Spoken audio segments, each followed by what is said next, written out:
Thank you so much. It's just great to be here, and I certainly have enjoyed being your assembly person from Putnam, and I also represent Westchester.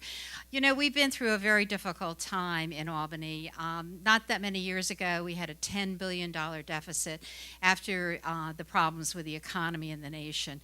And today, we are looking at a potential of a $2 billion surplus. So we've really come a long way. And with that, we've been able to make some really good modifications. One of them, this past year, we increased our state aid to education, which is about property tax, of about $1.2 billion. So that is really significant to help the people in our area. Also, as Terry Gibson have said, we have helped with job development through manufacturers, through the tax-free zones with our universities and our colleges, as well as trying to help our veterans get settled with their jobs. So we've also started this program called the Tax Freeze. And, you know, we heard before about, you know, maybe a check going out to people, which I really, frankly, did not support.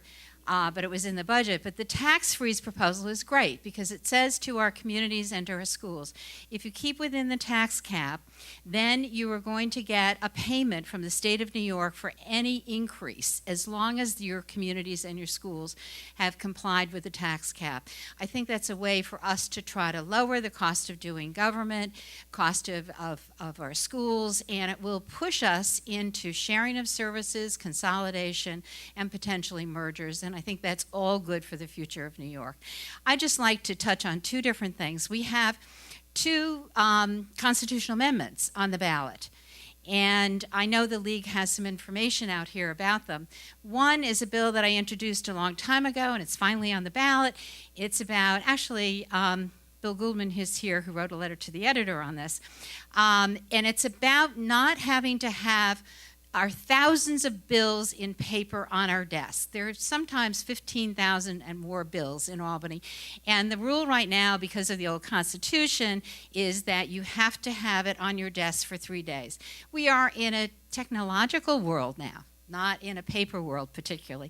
So hopefully you will support that. The other is to have a redistricting commission so that no longer do the political leaders and the legislators determine after a census what the districts will be. This will be a commission that will have an opportunity to be a little bit removed from the legislature.